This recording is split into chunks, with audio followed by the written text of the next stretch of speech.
Good afternoon. My name is Randa Watts, and I am the Clean Water Organizer for Prairie Rivers Network, and I will be your moderator for today's exciting Reviving Illinois Wetlands webinar.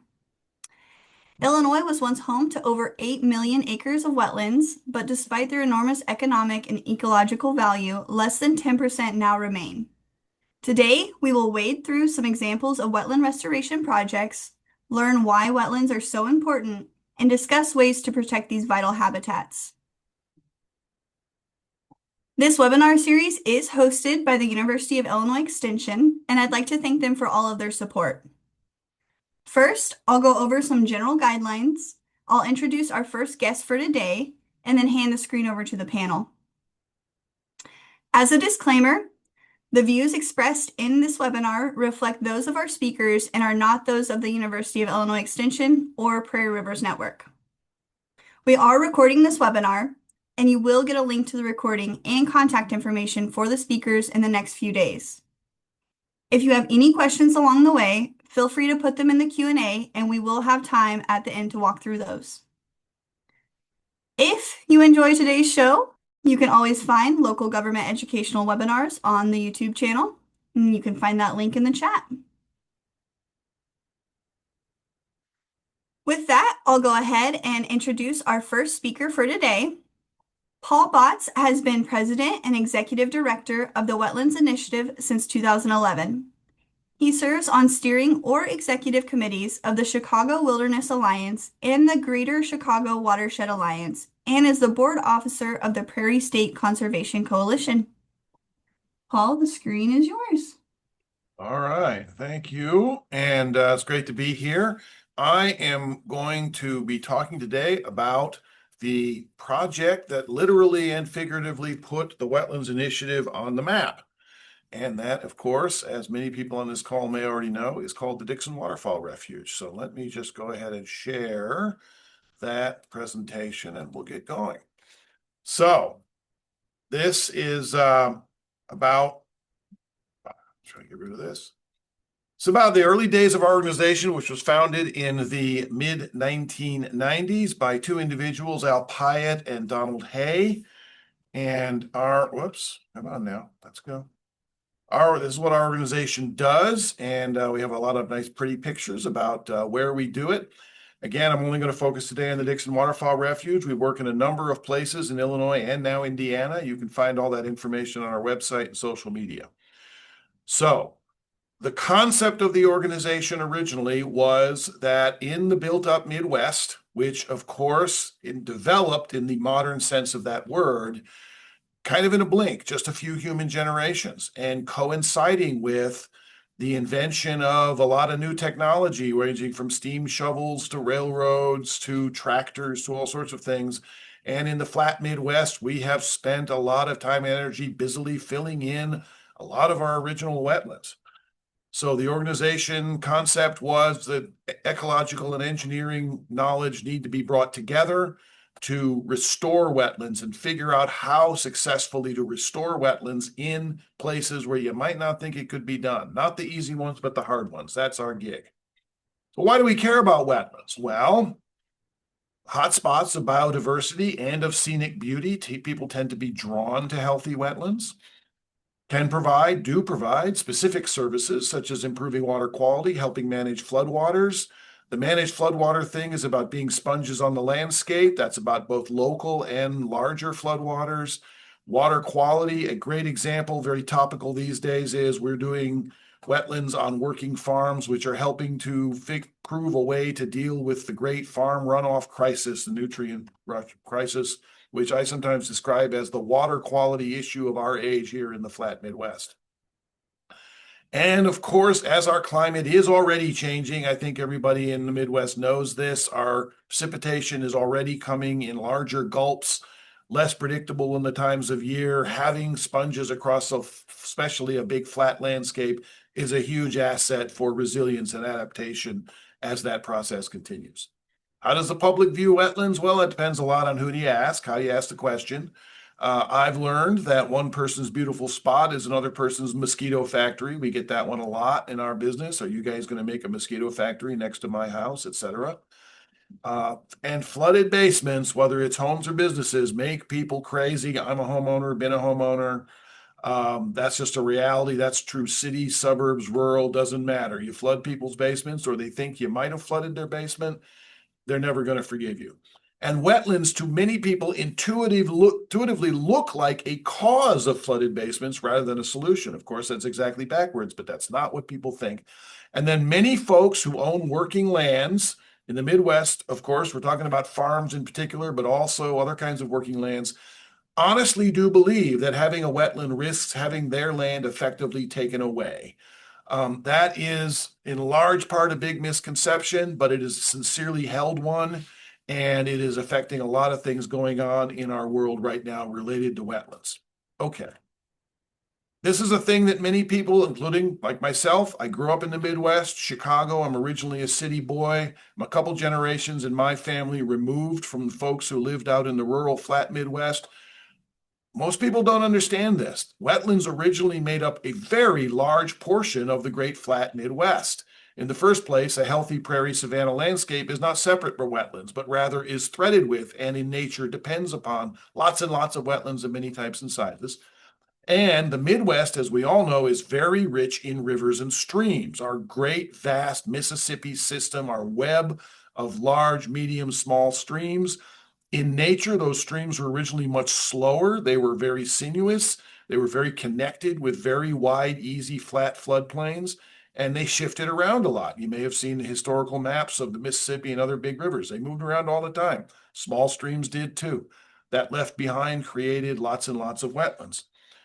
There's a thing called hydric soils, which we have learned in the last 25 years or so.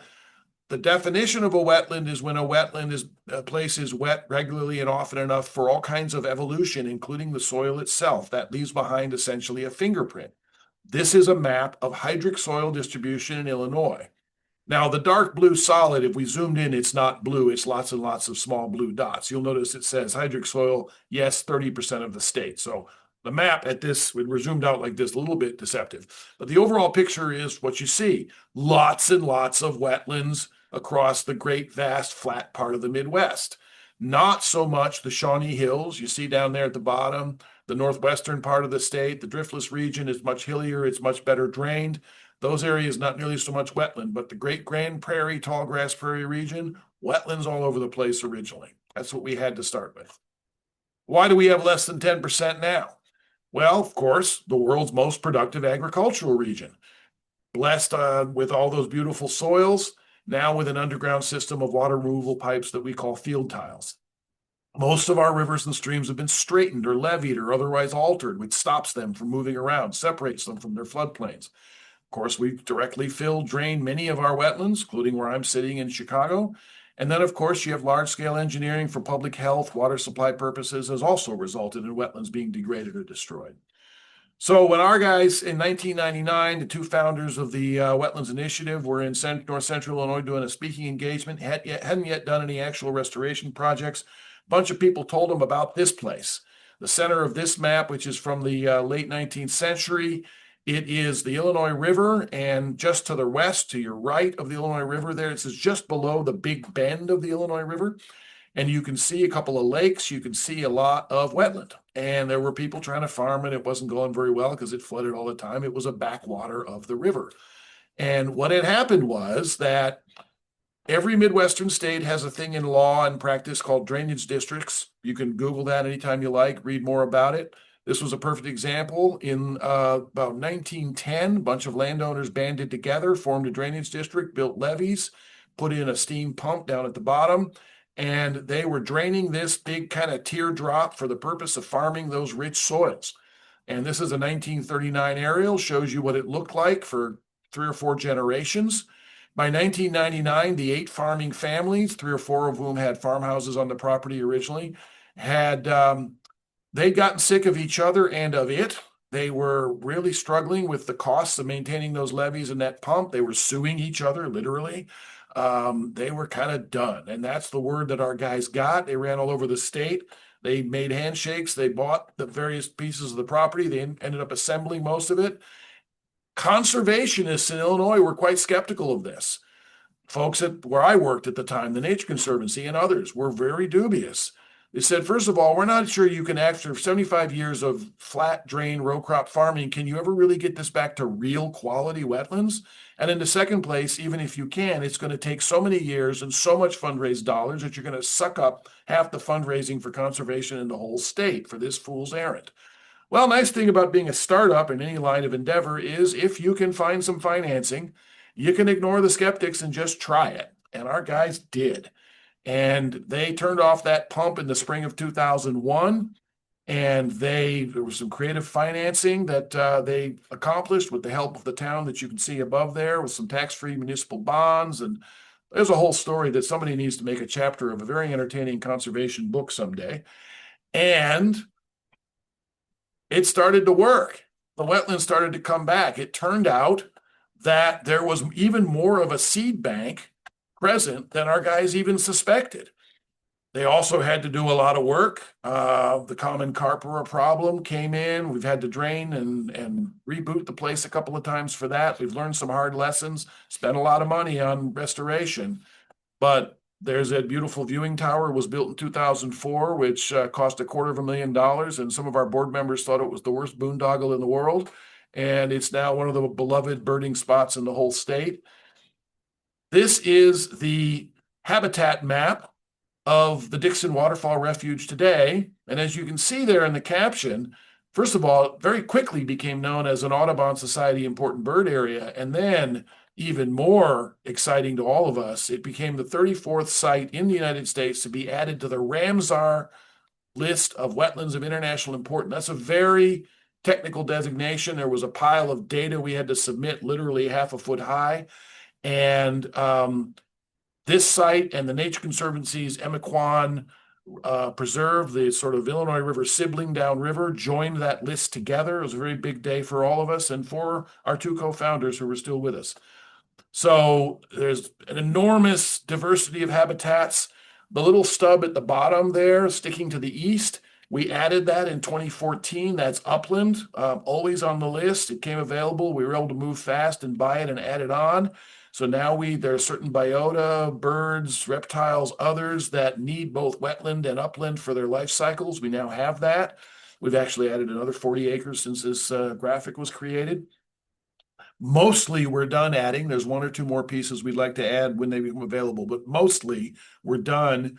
And this is now one of the best recognized wetland restorations in the country. And it proved that you could do this and you could do it at size and you could do it even in places that had been mistreated, filled in for as long as this was.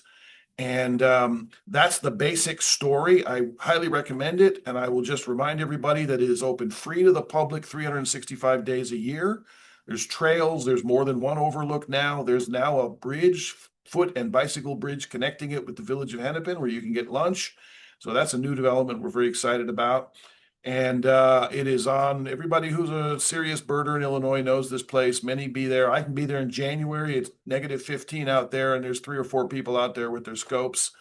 And we're now starting the migration. So I recommend you visit it. And I know that one of our next speakers, maybe both of our next speakers, but I know that one of them has been there and loved it for a long time. So I highly recommend it.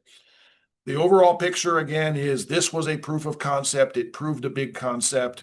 And it has led to a lot of the other things you'll read about on the Wetlands Initiative website about other places we're working, where we're bringing engineering and ecology together to prove that you can do wetlands restoration, even in the tough spots that it looked like maybe you not be able to be successful. So that's what I've got, Brenda. And I think we're doing questions at the end, right? Yes, thank you so much, Okay. Paul. All right. And then I will stop sharing. Perfect. And I will There we start go. sharing. Let me make sure I got my right screen. All right. Okay, our next speaker will be Glenn Sanders. Glenn is a retired sergeant with the Illinois Conservation Police. He currently serves as the president of the Mississippi Valley Hunters and Fishermen's Association and was instrumental in the wetland project at Quincy's Bob Bangert Park, as well as many other local restoration projects. Glenn, I will pass it to you. First off, I want to apologize to everyone. When the weather conditions get right and we've got prairie grass to burn, I'm actually out in the field doing some prairie grass burns today.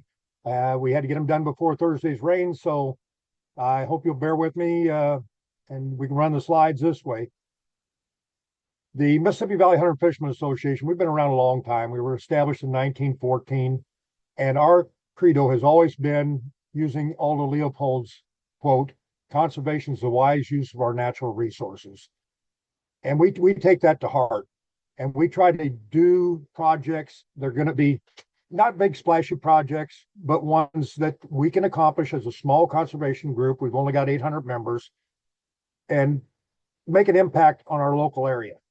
And just like the Paul and his crew did with the large project up there at Emiquon, a lot of times we're looking at pieces of ground that have been significantly altered and try to make them a better use, particularly for wildlife, particularly for nature.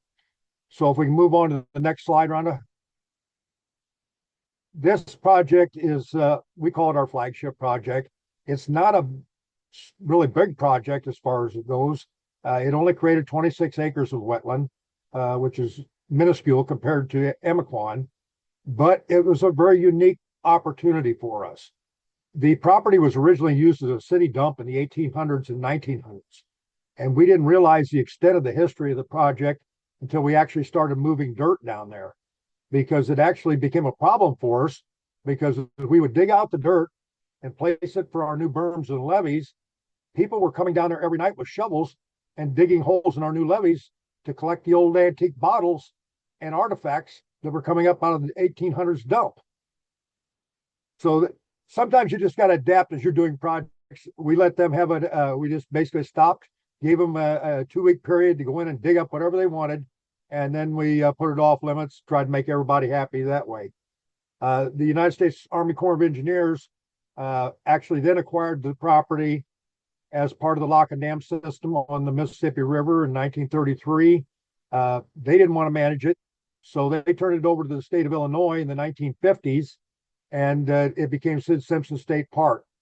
Again, it wasn't fitting well within the state park system. It was being used as a check station for the Quincy Bay waterfowl area. So in 1970, they transferred it to the Quincy Park District, and they named it Bangert Park.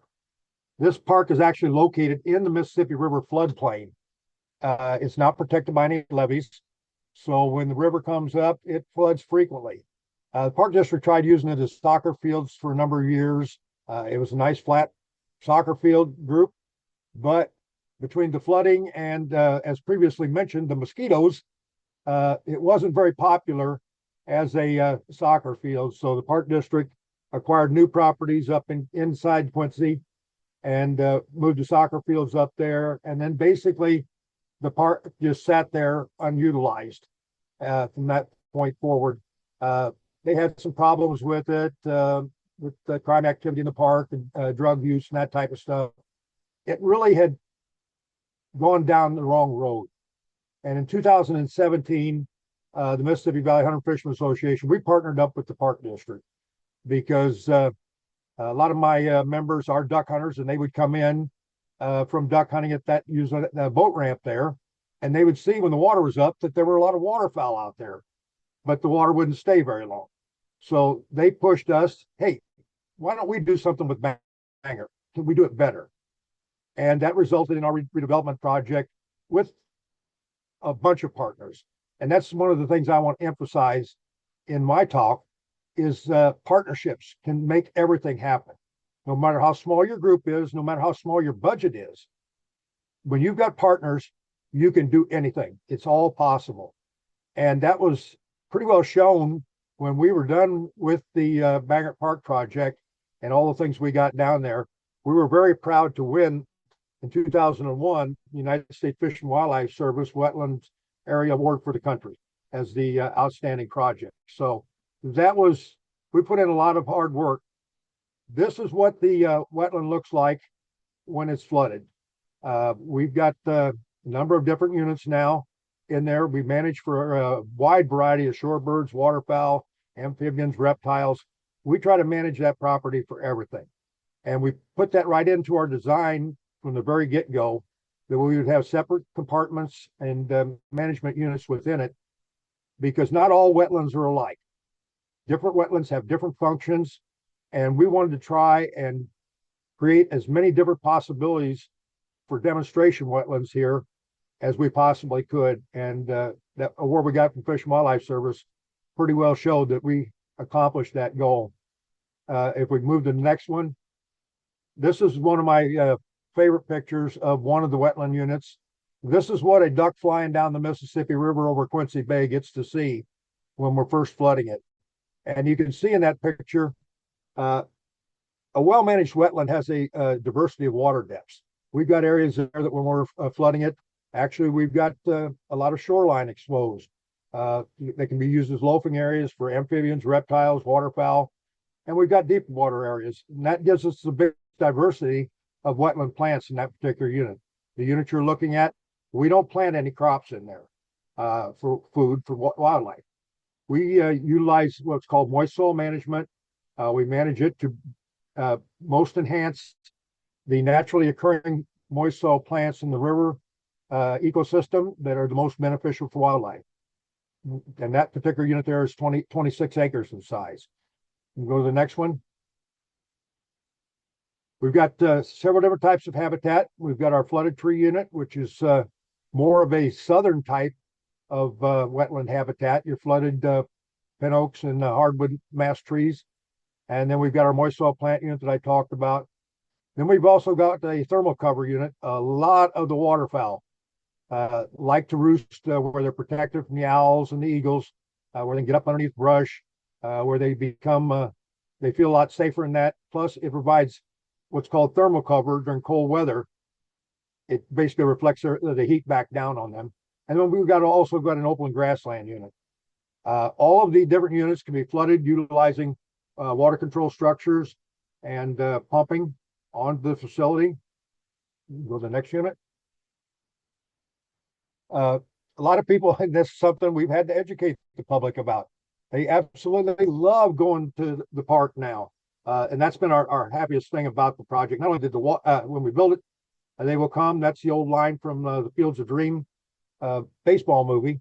If you build it, they will come. We knew the wildlife would come. We wanted the people to come also, because this project is so unique in that it's actually located within the city limits of Quincy. It's right down on the Quincy riverfront.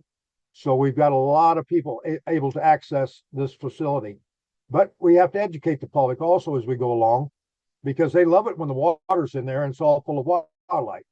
And then when we draw the water down to mimic the seasonal flooding of the river ecosystem, they're all complaining, where's the wildlife at? It looks like a bunch of weeds out there, type of thing. So there's been a little bit of an educational curve with the public. We've accomplished that through signing and a lot of our programs down there. And I think the regular users of the park now, who have returned in droves to this park, they understand exactly what we're doing, and all they want to know is what date are you going to start pumping? And that makes them excited. Okay, we go to the next one. We didn't want this to be just a wildlife refuge. We want this to be a public use facility, both by our programs that we put on down there educating the public, but also allowing them to educate themselves. And we've accomplished that by a lot of signage. We put in some additional features, such as that's actually a deer hunting blind, but we put it in there for bird photography and wildlife observation. So the people can be right down in there hidden and be right up close and personal with the wildlife. And then as well as our overlooks, not as high as the one at Emiquon, but we had designed this with some special features. Again, this property will see some severe flooding at times. So everything we do has to be flood proofed. And in that particular overlook, everything is aluminum, composite deck boards and concrete. So we can withstand anything the Mississippi River wants to throw at us. We'll go to the next one. This is an example. Yeah, this is an example of our partnerships. If you look at they look like boats in there, and they were actually designed to look like boats. We wanted to imitate the keel boats that the early settlers used to move up and down the Mississippi River. So that's our classroom, our outdoor classroom there. So the kids actually get to sit in those keel boats while they're sitting in their classroom. And that way we get to incorporate some of the history of the river. The pavilion itself, that's an example of a partnership. The local Rotary Club, they ordered the kit for us. Rotary is a great organization. They're really big into kids. So they were more than happy to order the materials. And then my volunteer labor force, we put it together. That makes it a very cost-effective way to get it done. And then the right-hand side of the picture there, you can see one of the many kiosks that we've got around the property that are explaining what's going on. In the background, you can see several other things there. That black trailer is actually our mobile nature museum. Again, since we have the area floods, we don't want to put up a permanent building there for our nature exhibits. So we utilize a trailer that we can move in and out of the floodplain. And the side benefit of that is we can take that to the schools. And that's been a very popular program. That's trailers actually filled with mounted animals. Just about everything you're going to find in a wetland is in there.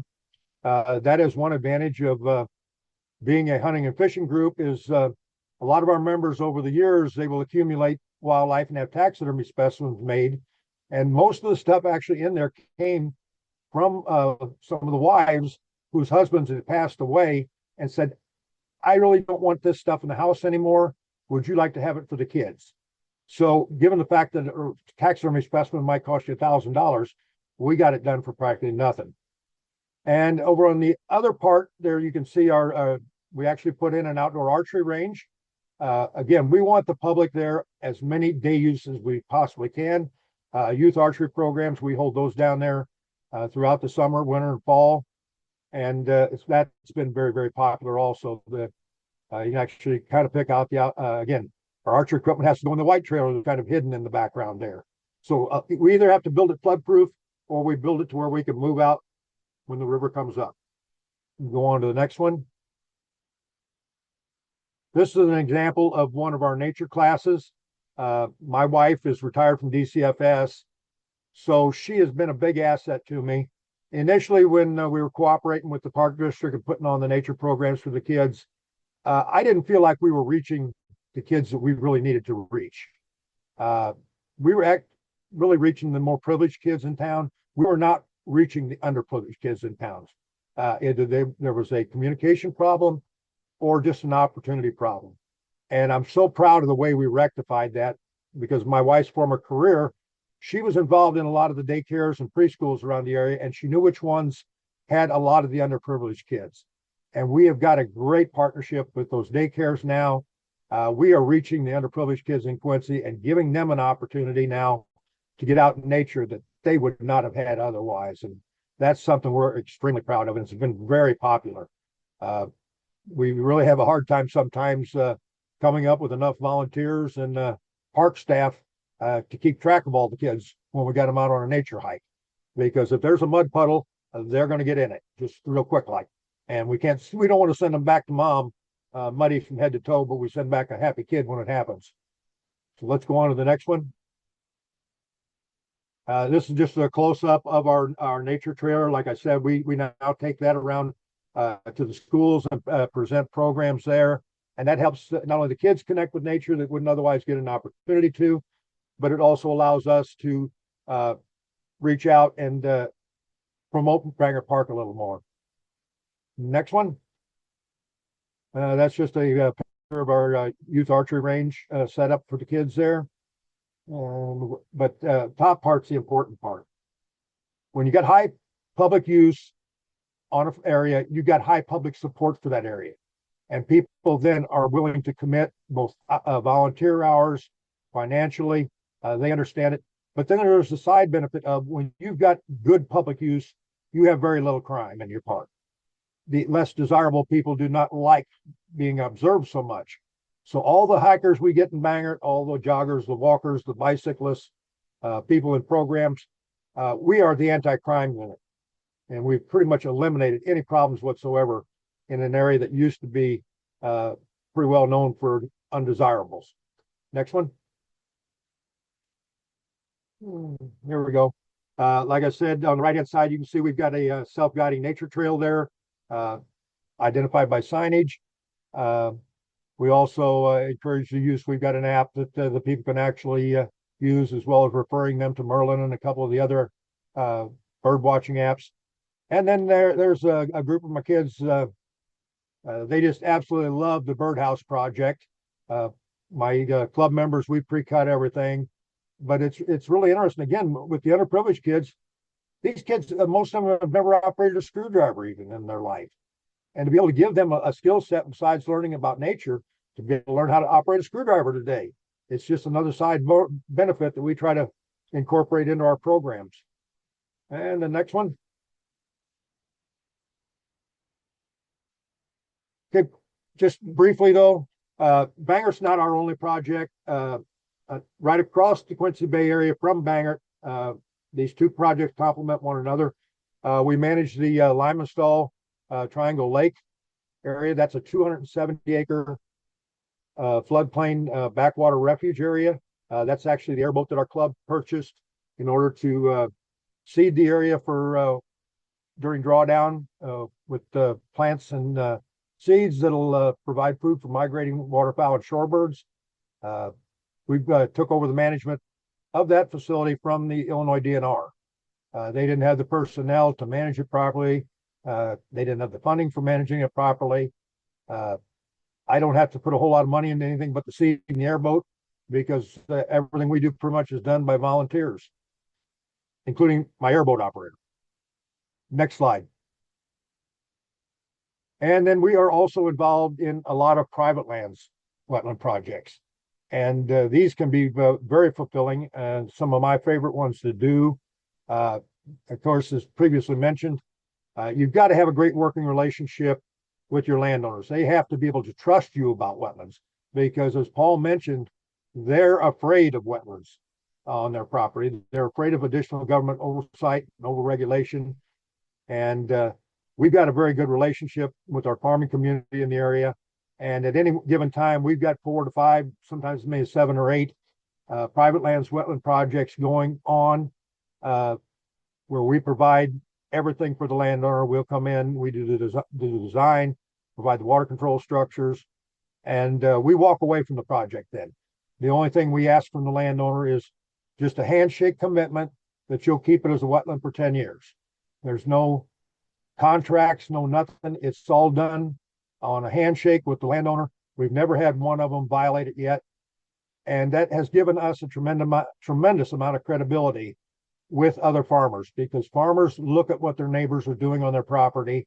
They're asking questions about, well, how are you doing that? What's that costing you? What is government on there a lot type of thing? Do you have to put up with inspections? And then they tell them, no, I'm leasing that out to a duck hunter, and that's about the only strangers that ever get on my land. So the credibility with the landowners, we've had to develop that trust over a number of years. But once you get your foot in the door with a couple of the bigger landowners doing these types of projects, and their fellow farmers see that they're not being overburdened by doing the projects, it's pretty simple to get the next one to sign up, a lot easier. So I think that's the last of the slides. Perfect. Thank you so much, Glenn. I love hearing from local voices, and I love Bob Bangert Park. And I had no idea that it used to be a landfill. You guys have done tremendous work. I would have never guessed. Our next speaker for today will be Robert Hirschfeld. Robert is the Director of Water Policy and leads PRN's efforts to ensure and protect water quality, water quantity, water access, and water equity for all of Illinois. Robert joined PRN in March of 2011 and holds a BA in Religion and Asian Studies from the University of Puget Sound and a JD from the University of Illinois College of Law. Robert, I will pass it to you. Thank you, Randa. Can you hear me and see my slides okay?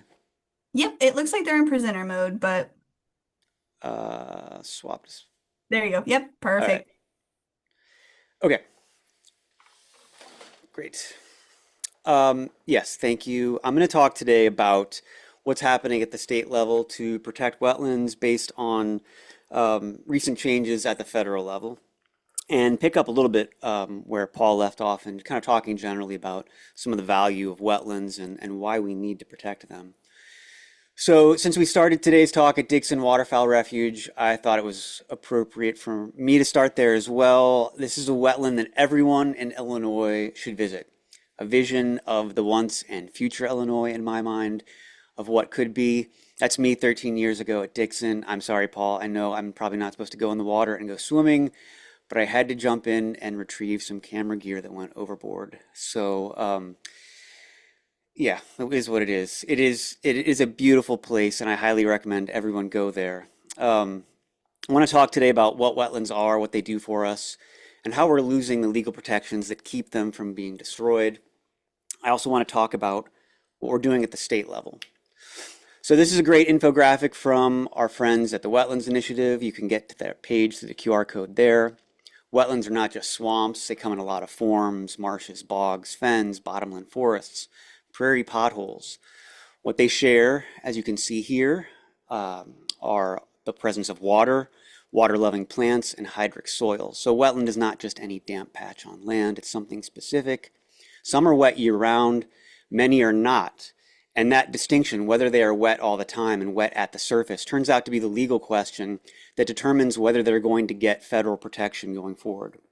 I'm going to get more into the law in a minute, but first, a little more about why these places matter. So to understand wetlands in Illinois, you have to understand land use change, right? So Illinois is, by some estimates, one of the most radically transformed landscapes on the planet. 90% of Illinois' wetlands are gone. Illinois had 22 million acres of tall grass prairie. Now we have 22 million acres of corn and soybeans, a dramatic transformation of both the land and the water and the hydrology. And we turned wet prairie into what, over the last few summers, has looked a lot more like a dust bowl. And I think there's a belief then and a belief now that this is all progress and that there's no downside, that plowing the prairie and draining swamps was a necessary improvement. I would argue that for all the calories that we produce out of the land, we have not reckoned with some of the costs. So I captured this video 2 summers ago. I think it sums up, to me, like this is a great summary of what Illinois is now. A little sliver left for wildlife, for wildness, for nature, between the vast expanse of corn and soybeans. A lot of which doesn't even go directly to feed people. We got about 45% of our corn that we're burning in gas tanks as gasoline additives. And so for however many calories we're producing, it's hard to deny that something precious hasn't been lost. So what does it mean that we've lost wetlands? Why should we care that we've drained wetlands? What do these wetlands do? Paul talked about this a little. I'm going to try to put a finer point on it in some of the places in Illinois and what it means. But, you know, from a high level, wetlands, flood prevention. Like Paul said, these are sponges, right? They absorb enormous quantities of storm water and they can release it slowly. And in a state where annual precipitation has increased 15% over the last century, and where we're seeing 100-year floods multiple times a year sometimes, that is critical infrastructure. Also pollution filtration, wetlands filter sediment, nitrogen, phosphorus, heavy metals before they reach our rivers and our drinking water. And in a state with as much agricultural runoff as Illinois, that's extremely important. So they are nature's water treatment plants. I'll get more on that in a second. And then finally, wildlife habitat. So wetlands are among the most biologically productive ecosystems on the planet. They support migratory birds traveling along the Mississippi Flyway, endangered species like the Blanding's turtle, and a huge range of amphibians, fish, and invertebrates. I also think that wetlands have a beauty that speaks for itself. This is the Cache River Cypress Swamp in southern Illinois, one of our best remaining wetlands, as this was a lot more difficult to drain and develop. You might look at this and think it's the bayou, but it is in fact Illinois. And these are the kinds of places that we should protect. We should take seriously about protecting, especially given what has happened with changes at the federal law. Okay, so what did happen? 90% of Illinois' historic wetlands were already gone. Wetlands were already in trouble. Now, for decades, the Federal Clean Water Act, passed in the early 1970s, protected wetlands as waters of the United States. The federal government could require permits before anyone filled, drained, or built on a wetland. Not perfect, still a lot of wetland loss, but it did function to protect millions of acres across the country. But the question of what exactly counts as a water of the United States has been contentious for decades. In May 2023, the U.S. Supreme Court issued a decision in the Sackett versus EPA case and basically said that wetlands would only have Clean Water Act protection if they have a continuous surface water connection to a relatively permanent body of water. So they have to essentially be indistinguishable from that water. So no visible surface connection, no protection. Now, this is a test that doesn't have a lot of basis in hydrology or science. Many wetlands are connected through groundwater. Many are seasonal, wet in spring, dry in summer. That's not a defect. That means that they're not worthy of protection. In fact, that can be exactly what makes them valuable. Their capacity to absorb floodwater comes from the fact that they're not saturated all the time. And even Justice Kavanaugh, hardly a liberal, wrote separately in this decision to warn that the majority was rewriting the Clean Water Act statute and would strip protection from huge swaths of the nation's wetlands. So the rollbacks don't end there. November of last year, the EPA and the Corps proposed a new rule for what wetlands have to be considered as connected to waters of the United States. It went much further than the Sackett decision required. It defines continuous surface connection to mean surface water physically touching a jurisdictional waterway, at least during the wet season. Groundwater is excluded, which again kind of fundamentally ignores the science of how wetlands work. So EPA has to do an analysis, and their own impact analysis estimated that something like 94.6% of Illinois' remaining wetlands are likely not protected by the Clean Water Act under this new rule. And the EPA is very clear, the new rule has nothing to do with ecological value of a wetland. They are just talking about federal legal jurisdiction, right, under the Commerce Clause, basically. So non-jurisdictional wetlands may be extremely valuable, but it is up to the states to manage that. What do those rollbacks mean in Illinois? Let me just show you a couple maps that are put together by NRDC, which wetlands have likely lost Clean Water Act protection. I want to be clear, these are estimates. But based on the proposed rule that came down and EPA's own 94.6% estimate, these maps should give a sense of the state of federal wetlands protections. So this is southern Illinois. The green and purple areas here are areas that are wetlands that likely would have had protection 3 years ago. A lot of them, as you could kind of tell, are along river corridors. The purple areas are likely what's covered under the new rule. Not many, comparatively. Here's East St. Louis, which has had a lot of flooding problems. Here, the green and the purple are what would have had protection a couple of years ago. The purple is what has protection now, potentially. The Illinois River upstream and downstream from Peoria. Here's what wetlands pre-Sackett. Here are the wetlands that would be potentially protected now. And let's do a close-up on the Quad Cities along the Mississippi River, an area where we at Prairie Rivers Network have been doing a lot of work on local wetlands protections. Jurisdictional wetlands 3 years ago, jurisdictional wetlands now. So this loss of federal protections is particularly problematic in Illinois because Illinois, unlike some other states, has no statewide comprehensive wetlands program. We relied almost entirely on the Clean Water Act. And between the Supreme Court case and the new EPA rule, Illinois wetlands have essentially been written out of the Clean Water Act. So that brings us to the Illinois Wetlands Protection Act, SB 2401. This was introduced in 2024 in response to the Sackett decision, sponsored by Senator Laura Ellman on the Senate side with a companion bill from Representative Anna Moeller. And the goal here is to try to recreate the federal Section 404 permitting program at the state level. So as best as you can, and it's not perfect, but as best you can, try to set the clock back to pre-Sackett. So instead of permitting wetlands filling through the Army Corps of Engineers at the federal level, you do it at the DNR. DNR would administer a permitting program. If you want to discharge, dredge, or fill material into a wetland, you gotta get a permit. And to get a permit, you might have to mitigate. And so wetlands are classified depending on their type and quality. So if they're of high quality, you might have to do more mitigation. And perhaps the highest quality wetlands you might not be able to get a permit for those. The bill establishes a wetlands protection fund, which gives citizens the right to file complaints with the Illinois Pollution Control Board. And I want to say what it doesn't do. It does not regulate normal farming activities. That is explicit about that. I'll repeat that. Normal farming activities are exempted in the bill. So that means farm ponds, irrigation ditches, minor agricultural drainage, all exempt. So it's not intended to be a bill that tells farmers what to do with their land. These are the same exemptions that existed under the Clean Water Act for 50 years. Farmers in Illinois operated under those rules from 1972 to 2023. Illinois farmed millions of acres of corn and soybeans in those years, and I suspect it would continue to do so if this bill were passed.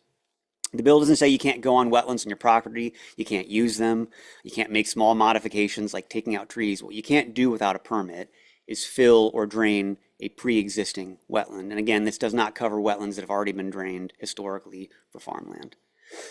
And lastly, I just wanted to address Swamp Buster because I've seen some confusion in the media about this bill being redundant with the federal Swamp Buster program. Swamp Buster is a farm bill provision that's been around for decades, and it says that if you convert a wetland to cropland, you risk losing USDA program benefits. So Swamp Buster is completely separate. It doesn't necessarily protect wetlands. It just says that you're not going to get public money if you drain them. So again, we proposed, as in Prairie Rivers Network and some organizations that we're working with, including the Wetlands Initiative, we introduced this before even the most recent rollback. So passing state wetlands protections is now more important than ever with these new rules. The public is with us. So there was some polling done last year. Illinoisans overwhelmingly support wetlands protections, 72%. Even at the projected cost of $3 million per year to run the program, which was a quote that came from DNR, that it might take $3 million a year to start the program, and eventually it would be self-paying through the permitting system. When asked, people want to protect wetlands because for their own sake, but also for wildlife habitat, as well as clean water. When you mention clean water, support jumps up into the 80% range. And in a political environment where we can't get 80% of the people to agree on what day of the week it is, that's a big number. People want to protect their water sources. So we have a big pollution problem in Illinois. Illinois is a serious farm runoff problem. We're a major contributor to the Gulf of Mexico. Fertilizer runs off fields and into drainage ditches, which runs to rivers and eventually run to the Gulf of Mexico, where it creates a dead zone. You get toxic algal blooms from here in Illinois to the Gulf. This is continental scale pollution. Runoff isn't the only cause, of course, but it is a major one. Partly because we plant right up to the stream. We plant in floodplains that probably should be wetlands. Wetlands that are soaking up floodwaters and capturing runoff before it reaches the river. This is the Embarrass River. The field is flooded out, and whatever's on that field is going to run into the river and on its way to the Gulf. And when the floodplain floods, as it will, the public, has a stake in it through crop insurance subsidies, and the public often bails those operations out. Here along the Kaskaskia River in central Illinois, we're planting right up to the bank. No buffer, the bank is eroding directly into the river. And as you can see from above here, this field isn't exactly the most productive. It's often called marginal land for a reason. It's not necessarily yielding a good crop. So unless you're farming the government, this is what happens when you subsidize planting in these areas rather than just letting them return to natural wetland state. Illinois knows this runoff is a problem, right? So we have this nutrient loss reduction strategy. The problem is we're actually not making headway. The problem's not getting better, it's getting worse. Compared to the baseline from 1980 to 1996, nitrogen and phosphorus loads have increased. The state itself recommends more wetlands to deal with this. In fact, the state says we need millions more acres, and yet the state has yet to take action to protect the wetlands that remain. We're hoping we can change that. And lastly, I just want to emphasize the tremendous economic financial value for wetlands in preventing residential flooding. This research came out of the Union of Concerned Scientists, and it shows that Illinois' remaining wetlands provide something on the order of $745 million per year in residential flood protection per year. That absolutely dwarfs whatever it would cost to run a state wetlands program. So I would suggest that we not be penny wise and pound foolish. And I think it underscores how wrong-headed the rollbacks are. We're eliminating protections for wetlands if they're not continuously saturated but it's exactly when they aren't saturated that they can do the best job of soaking up that flood water and keeping it out of your basement. So back to the ground, here's the Quad Cities again. Those are the wetlands that would have been protected. Here are the wetlands that probably have protection now. Here's what they actually look like along the Mississippi River, right? You can see kind of the urban areas in the Quad Cities in the back there. And here's what the Quad Cities look like when they get flooded. And they experience a lot of flooding problems already. You know, imagine how much worse this could get if we fill and destroy the wetlands that remain. So we should be building out these wetlands and protecting them, not draining them for truck stops and dispensaries, which is one of the currently proposed projects in the Quad Cities for that wetland area that I just showed you. Wetlands, buffer strips, you know, all these should be part of the landscape. Natural infrastructure, nature-based solutions to protect soil health, protect clean water, prevent flooding, provide wildlife habitat. It is doable. This is a wetland area between farm fields and the middle fork of the Vermilion River, north of Champaign. There's no reason wetlands can't exist alongside agricultural production. In many respects, they can improve it. And as long as I've been given a soapbox, and thank you to Extension for having me, I'm going to preach here for just a second. Our politics seem to have become largely about resisting the party we didn't vote for, you know, whatever that is. And I think we've got to do better than that. We have got to present an inspiring vision of the future. Some of the most powerful people on the planet right now are talking about terraforming Mars and about AI revolutionizing, perhaps replacing human civilization. I don't want to cede big thinking to the let's leave Earth and humanity behind crew. We should be articulating multi-generational projects of beauty and planetary and human health ourselves. So right there you see the Cologne Cathedral, which took 600 years to complete. Generation after generation built it for the glory of something greater, something beyond themselves and their finite time on earth, knowing that the work itself was worth it, even though they wouldn't see the realized project. Right? Why should we be afraid or embarrassed to think and act in terms of centuries? I think there's appetite for boldness, not just defense of the bureaucratic status quo. So, you know, and if that sounds outlandish, I don't care. Let's be outlandish. On the other hand, fine. Okay, maybe that's not the world we live in. If multi-century thinking is too much, how about we start with the work done over just a few decades, maybe 1 or 2 generations even, if not 20. So, work like what was done at Dixon, right? Today's presentation began at Dixon. I'll close it at Dixon. I went back up there last year and got some of this footage. This place really is special. This was corn and soybeans just a couple of decades ago. They turned off the pumps and it became a wetland again. Before we terraform Mars, I think we should consider terraforming Earth. I like to think that our work at Prairie Rivers Network is to present this vision of the future as much as it is to push policy like the Wetlands Protection Act. So, you know, let's protect what we have left. But let's not stop there. Let's imagine what could be built for the next generation. Something like these wetlands at Dixon. So, thank you. Appreciate your time and happy to answer any questions. Thank you, Robert, and thank you to all of our presenters. This was a very informative webinar. We have a few questions, so we'll go ahead and go through those. And to our attendees, if you have any more questions, go ahead and keep putting those in the Q&A.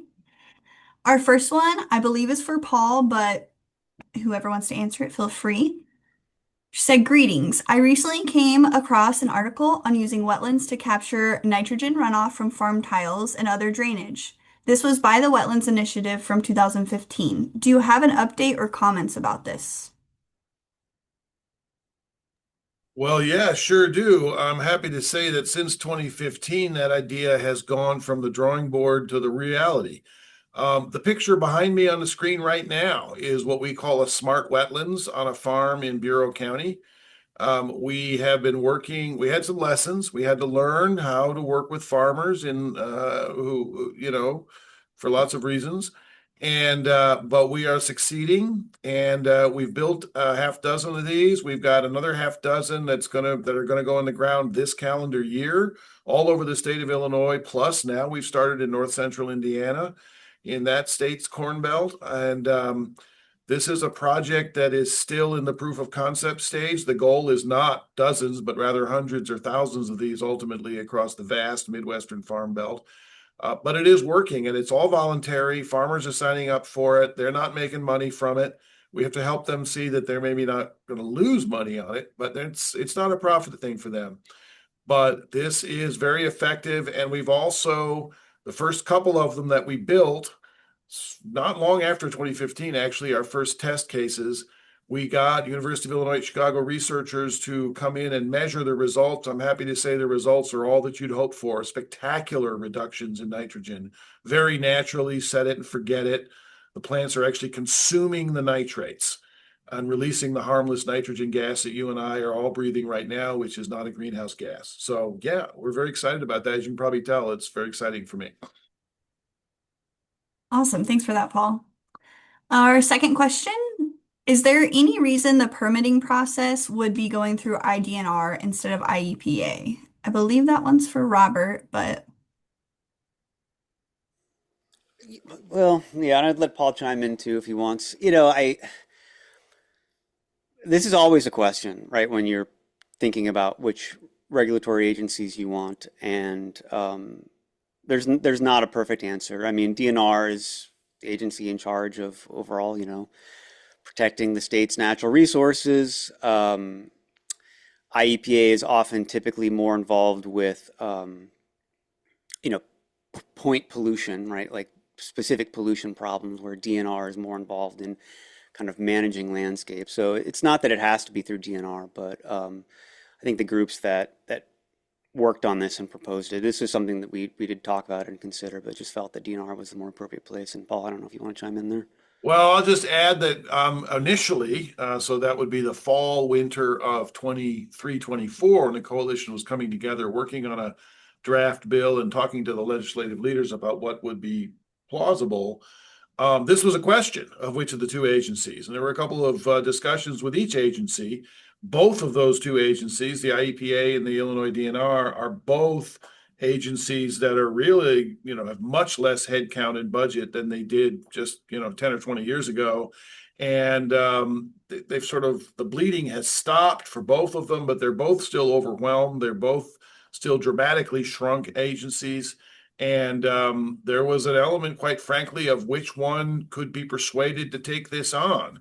And the DNR has been very slow and sluggish about exploring it, but the IEPA was basically, there's no chance, no way. We've already got three major things that law says we're supposed to be doing that we can't do because we don't have the head count. So there's no way you can put this on us. So there was an element, frankly, of backing into that choice of it being the DNR.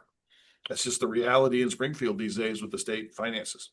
Yeah, I'll add one other thing real quick too, which is the state went through a state water plan process a couple of years ago, where the state itself was evaluating, kind of long term, let's plan out all of the water issues that we need to consider and work on.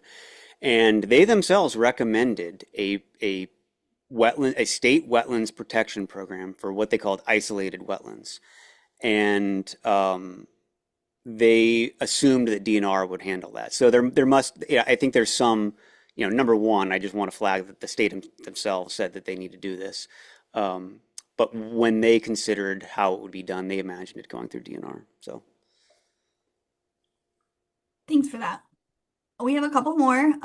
So the next one will be, can you also comment on the impacts of invasive reeds on wetlands and cattails?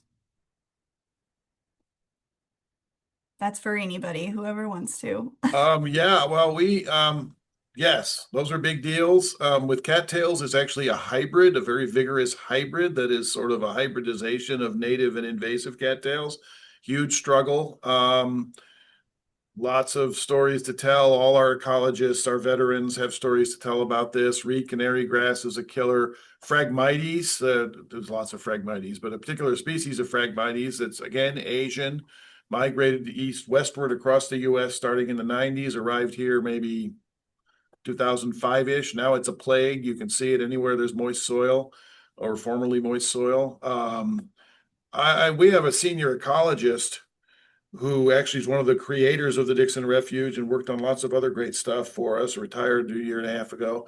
And his last couple of years, after this long career working on this stuff, he would mutter sometimes in dark moments that after the apocalypse, the earth is going to be repopulated by three species: cockroaches, Phragmites, and the common carp. That reflects his, at least the last two reflect his experiences doing wetlands restoration for most of his adult life. Thanks for that, Paul. Okay, we have one more question. I know we're at time. Is the state looking at reintroducing the beaver to use for help in maintaining wetlands? If Well, anybody answer, you're more than I'll take that one. First off, there's no shortage of beavers in Yeah, Illinois.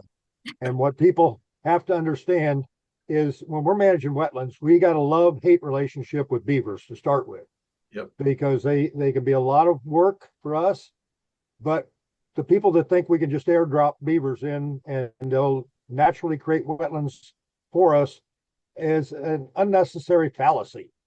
First off, right now you have to understand the ecology of the beaver is this is the time of the year when the mother and father beaver are running last year's young beavers out of the lodge, and have now got to go spread out. They follow the waterways, they cut cross country, they basically pioneer any new habitat that they can move into. And that is nature's way of spreading beavers throughout Illinois.